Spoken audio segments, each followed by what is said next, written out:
បាទនេះគឺជាព័ត៌មានថ្មីបំផុតនឹងកំពុងផ្ទុះពាក់ព័ន្ធទៅនឹងចំនួនព្រំដែនកម្ពុជាថៃដែលពេលនេះភាគីថៃកំពុងតែក្រពុលមុខខ្លាំងណាស់បន្ទាប់ពីការ live ផ្ទាល់របស់លោក Michael Alfaro ដែលធ្វើឲ្យពិភពលោកក៏ដូចជាលោកប្រធានាធិបតីអាមេរិក Donald Trump បានដឹងពីពុតត្បុតនិងការពួតខករបស់ពួកគេក្រៅពីមានគំនិតយកជីវិតរបស់លោក Alfaro ព្រោះតែរឿងនេះពេលនេះថៃបានដាក់រូបលោកនិងប្រមុខអ្នកឆ្លើយឆ្លងព័ត៌មានសេតាវិមានលោក Gary Franchi សម្រាប់បណ្ដាញព័ត៌មាន Next New Network NNN ទៅក្នុងបញ្ជីខ្មៅរបស់ពួកគេហើយព្រោះការព្រមានរបស់លោក Alfaro បានធ្វើឲ្យប្រទេសភូមាមួយទៀតបិទច្រកព្រំដែនទាំងអស់ជាមួយនឹងថៃហើយក្តៅមុននេះលោក Michael Alfaro ក៏បានបញ្ជាក់ថាទង្វើចុងក្រោយនេះអាចបង្កទៅជាសង្គ្រាមលើកទី3នៅអាស៊ីអាគ្នេយ៍ផងដែរព្រោះថៃកំពុងតែប្រាប់ថាខ្លួនកំពុងតែបោះបង់ចោលសម្ព័ន្ធមិត្តអាមេរិកហើយចងសម្ព័ន្ធភាពជាមួយនឹងចិនវិញនៅក្នុងការផ្សាយបន្តផ្ទាល់ជាប្រវត្តិសាស្ត្ររបស់ខ្លួនមួយពីទីក្រុងញូវយ៉កដែលមានការសម្របសម្រួលពីលោក Gary Franchi កាលពីថ្ងៃទី22ខែសីហា2025នេះក្នុងការ live ផ្ទាល់ដែលមានរយៈពេល12នាទីនិង35វិនាទីនេះលោក Michael Alfaro បាននិយាយដោយផ្ទាល់អំពីដំណឹងទាន់ហេតុការណ៍ដ៏សំខាន់មួយនេះខណៈកំពុងធ្វើដំណើរទៅជួបទីប្រឹក្សាជាន់ខ្ពស់របស់លោកជំទាវ Melania Trump គឺលោក Mark Beckhamលោកបានថ្លែងថាឯកអគ្គរដ្ឋទូតអាមេរិកដែលនឹងចូលកាន់តំណែងប្រចាំប្រទេសថៃបានបំពេញពិធីការទូតទាំងឡាយដោយទាមទារជាសាធារណៈឲ្យលោកប្រធានាធិបតីអាមេរិក Donald Trump បង្ខំឲ្យប្រទេសថៃជាបន្ទាន់គឺប្រគល់មកវិញនៅទាហានកម្ពុជាដែលត្រូវបានចាប់ពង្រត់ចំនួន18នាក់វិធានការពុំធ្លាប់មានពីមុនមកនេះបង្ហាញឲ្យឃើញថាស្ថានភាពនេះនឹងប្រែក្លាយទៅជាច្របូកច្របល់មិនធម្មតាព្រោះលោក Brian Mas ប្រមុខកិច្ចការបរទេសដែលមានសិទ្ធិសម្រេចហត្ថលេខាចុងក្រោយលើជំនួយទាំងអស់របស់សហរដ្ឋអាមេរិកទៅដល់ប្រទេសថៃត្រូវបានគេរាយការណ៍ថាត្រូវបានរំខានដោយភស្តុតាងដែលលោក Alfaro បានផ្សាយបង្ហាញគ្រប់ប្រាក់ដុល្លារគ្រប់គ្រឿងសព្វាវុធដែលថៃទទួលពីអាមេរិកទាមទារឲ្យមានការយល់ព្រមពីលោកទាំងអស់មុនពេលបញ្ជូនទៅដល់តុរបស់លោកប្រធានាធិបតីត្រាំផលប៉ះពាល់ដែលគួរឲ្យភ្ញាក់ផ្អើលមួយទៀតនោះគឺសេដ្ឋកិច្ចរបស់ប្រទេសថៃអាចនឹងប្រឈមនឹងសង្គ្រាមពន្ធពី 100% ទៅ 200% ប្រសិនបើពួកគេនៅតែបន្តការឈ្លានពានកម្ពុជានិងចងសម្ព័ន្ធភាពជាមួយចិនវិបត្តិនេះបានឈានដល់កម្រិតធ្ងន់ធ្ងរយ៉ាងនេះនៅពេលដែលឧត្តមសេនីយ៍យោធាថៃបានប្រកាសថាពួកគេកំពុងបោះបង់ចោលសម្ព័ន្ធភាពរបស់ពួកគេជាមួយអាមេរិកហើយលើកសរសើរកងនាវាចម្បាំងចិនថាល្អជាងអាមេរិកនិងបញ្ជាក់ពីផែនការចង់ទិញនាវាមួយទឹករបស់ចិនផ្ដាច់មុខជាពិសេសទៀតផង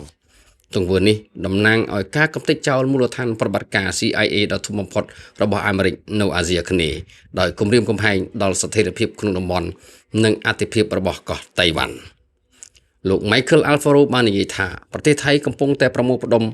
សម្រាប់អ្វីដែលជារដ្ឋប្រហារយោធាលើកទី17របស់ពួកគេក្នុងរយៈពេល25ឆ្នាំជាមួយនឹងចលនាឈ្លានពានជាច្រើនដែលគេរកឃើញនៅតាមព្រំដែនប្រទេសភូមាបានបិទច្រកព្រំដែនទាំងអស់ជាមួយថៃហើយបានដាក់ពង្រាយដ្រូនយោធាជាច្រើនបន្ទាប់ពីការព្រមានរបស់លោក Alfaro ហើយពេលនេះវៀតណាមក៏កំពុងតែពិចារណាដាក់ពង្រាយទ័ពដើម្បីទប់ទល់នឹងការឈ្លានពានរបស់ថៃផងដែរមុននេះបន្តិចប្រមុខអ្នកឆ្លើយឆ្លងព័ត៌មានរូបនេះបានមានប្រសាសន៍ថាប្រទេសថៃបានដាក់រូបលោកនិងទីប្រឹក្សារបស់លោកគឺលោក Michael Alfaro នៅក្នុងបញ្ជីខ្មៅរបស់គេបន្ទាប់ពីពួកគេបានរាយការណ៍លម្អិតអំពីបញ្ហាព្រំដែនកម្ពុជាថៃនៅក្នុងសេចក្តីថ្លែងការណ៍មួយនៅលើទំព័រ Facebook របស់លោក Gary Franchi លោកបានអះអាងថារដ្ឋាភិបាលថៃបានធ្វើការបែបនេះបន្ទាប់អំពីមានការផ្សព្វផ្សាយរបស់លោកនិងការ live ផ្ទាល់របស់លោក Michael Alfaro ដែលលោកបាននិយាយថាបានលើកទឹកចិត្តឲ្យមានអន្តរាគមន៍ដោយផ្ទាល់ពីប្រធានាធិបតីអាមេរិកលោក Donald Trump ជំវិញចំនួនព្រំដែនដែលកំពុងកើនឡើងនេះលោក Gary Franchi បានបន្ថែមថាប្រទេសថៃអាចដាក់លោកនិងរូប Michael Alfaro ក្នុងបញ្ជីខ្មៅបានប៉ុន្តែពួកគេមិនអាចលុបព័ត៌មានដែលពួកលោកបានផ្ដល់ជូនលោកប្រធានាធិបតី Donald Trump រួចហើយនោះបានឡើយបាទការ live ផ្ទាល់ដែលមានរយៈពេល12នាទីនិង35វិនាទីនេះគឺមានព័ត៌មានលម្អិតជាច្រើនជាងនេះបាទដូច្នេះដើម្បីឲ្យបានស្ដាប់និងទទួលព័ត៌មានដោយពិស្ដារសូមពុកម៉ែបងប្អូនទស្សនាវីដេអូនេះដោយផ្ទាល់តែម្ដង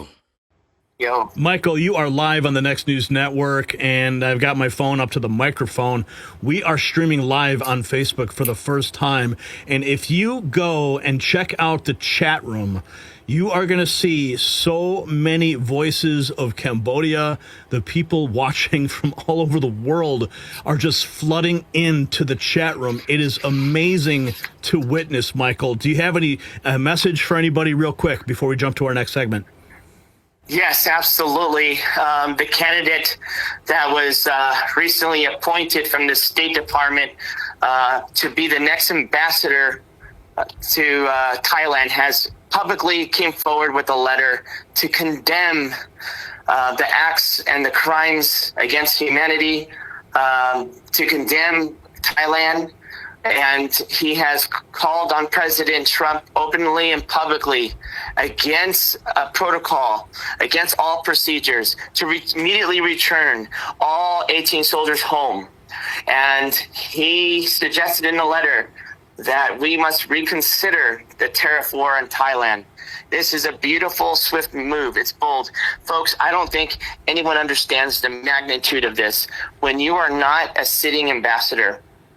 by rule, by committee, you are not allowed to make any public statements at all whatsoever, not even in your private sector as your job, and not even making any news or any appearances at all whatsoever. But this next ambassador, he took it upon himself, and he's doing the right thing already. And he went public because he knows what is right. And I'm so excited that we have an ambassador that has actual morality and high integrity. And this is going to start a movement. I'm in New York. I'm going to meet with Melania Trump's exclusive senior advisor, Mark Beckman, for 25 years. And good luck, folks. Good luck, Thailand, calling them fake. And you know, Mike, Gary, I've been doing a lot of business with the family for many, many, many years. And they're all very not happy. And I'm going to show them the footage. I'm going to make sure that we don't just have a phone conversation, but we're going to have a nice, long talk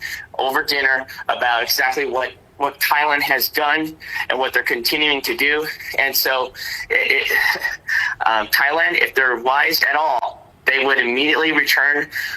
those soldiers home. They'll immediately allow the dead to be buried properly. They will immediately apologize, and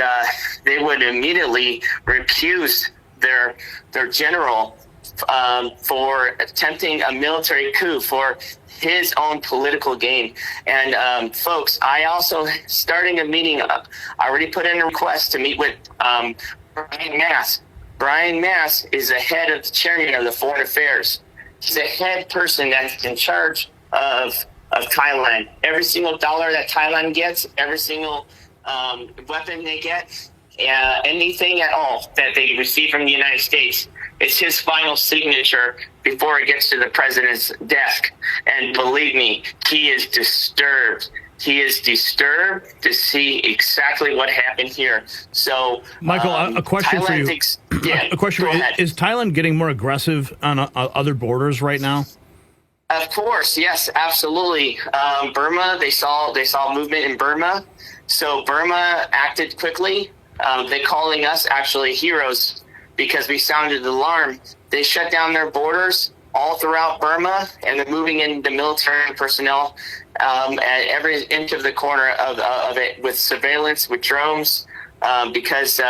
everyone knows that there's a coup. Look, Gary, there's been 16 coups in the past 25 years. Unfortunately, Thailand, this is going to be the 17th coup that we believe here in Washington, here in New York. And this is devastating for not just Cambodia, but this could be devastating for the neighboring countries. No, Michael, and word has it that even Vietnam is now considering putting in troops on their border because of the threats of this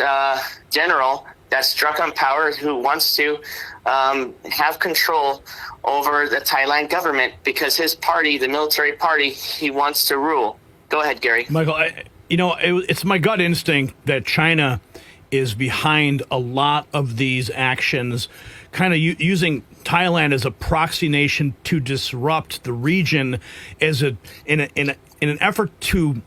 test President Trump, to see how he reacts, because President Trump is creating peace all over the world. And all of a sudden, if you have this flare up between Cambodia and Thailand starts to act aggressive on other areas, then perhaps China will be testing and watching and doing research to figure out exactly what their next move is, because they're testing to see how President Trump reacts. What are your thoughts? That's 100% accurate. That's exactly what this is. General Bunsen, he from Thailand, he just publicly announced, he said that we're no longer buying any military warcraft or weaponry from the United States. We're going to be buying all of our weapons from Europe and from Sweden. All of our military crafts is going to be from Sweden, no longer from the United States. He went out and publicly praised the Chinese warships. He said they're better than America. They're the best he's ever seen. The best the best line of products and services that they can offer for Thailand. And so he hasn't confirmed or denied, but he said that he is likely to purchase all Chinese submarines moving forward. Well, a lot of that technology is all stolen from American contractors anyway. Right, but here's the thing: Thailand has always been an ally, and Thailand, it hosts. You know, we have our CIA, all of our FBI, all of our headquarters is out. Our largest operation for CIA is out of Thailand, and this causes severe problems if China is successful with this coup, with this military party. And the Trump administration is going to have to quickly take this fire out. And I think they can do it more than one ways. One of the ways is they can immediately step in and say, Thailand, if you don't act right, then we're going to tariff you 100%. And that would cripple the economy. And if they continue to double down on China, then we can increase it to 200%. So, and if they continue to be aggressive against Cambodia, then we can stop buying them artillery shells, because it's 5% engineered in the United States, including where they get all their weaponry. And believe me, when President Trump puts them on notice, all the countries are going to, again, not just stop supplying them with weaponry, but they're going to Thailand. And this is the conversation that Washington, D.C. needs to happen right now on everyone's forefront, especially now that we're getting ahead of the talks from Russia and Ukraine and Israel and Gaza. This is on the forefront, and I cannot wait until President Trump addresses this. And believe me, there's going to be consequences. The longer that Thailand tests Trump's resolve, the worse it's going to be for them. And as to your point, you're right. China is definitely watching. China is testing Trump's resolve, because if we're slow to respond to this crisis, then that means we're going to be slow to respond to Taiwan. If there's a war that breaks out in the Southeast Asians and we can no longer rely on our number one ally out of all the Southeast Asian countries and Thailand as a military base to counter and to protect Taiwan, if this relationship falls apart, then Taiwan will, in fact, I guarantee, will be invaded within a year. So Michael, this is critical, because this is going to turn into World War III very quickly. Michael, I want to ask you just one last question. I want to get your reaction, because you actually met with those monks in Cambodia just before they made their huge announcement. I mean, you were marching in the streets with them. And can you give us some insight into what happened just before world news all across the world started to report upon these 70,000 monks that all of a sudden came out and endorsed Donald Trump? Because it was really your boots on the ground and shining a light on the crisis there that, like, I believe was the spark that made these monks want to break their silence, come out. And then we just saw outside the White House yesterday, there were hundreds and hundreds of Cambodian people praising President Trump. I just want to get your reaction and a little bit of background on that moment. Thank you. Yeah, so the senior monk from Cambodia, brought me to his home and to share with me their story about their Buddhism. And it's important for the American people to understand why their Buddhist faith and belief system and practice is different unlike any other Buddhist countries. Their Buddhism comes from a story about a king who decided to leave his throne and to become a monk, to be poor, so he can live with the sick and he can be with the people. And because of that, he left Angkor Wat, which is one of the 7 wonders of the world, to be homeless and to live his life like that in inspiration of Gandhi. And because of that, he became, the Buddha monk icon of peace. What the monk shared with me was President Trump is like an inspiration from God. He has a beautiful life from Mar-a-Lago. He stepped down not just for America and for the world. And when President Trump was shot and that bullet went by, immediately the senior monk ordered all 70,000 monks to pray for him and to bless him, because he told him that this sitting president is not just for America, but it's for the world. And he said, end quote, every breath, every word is inspired by God. And we are living in times where we can see an actual leader and what he looks like. So, because by every word, every move he does, it's inspired by God. And I told him, I said, it's an honor that as an American, that our president, the leader of the free world, can have such a great impact, not just, on America, but the world. And I'm very thankful for it. Michael, thank you for your work. I'm going to keep tracking it. It's great to know you. Great to call you a friend. And just keep up the good work and keep us posted, okay? Yes, thank you for having me, Gary. Thank you all. I mean, thank you in Cambodian. Thank you. All right. Michael Alfaro, everybody. The man who has single-handedly stepped forward and affected real change in that nation of Cambodia.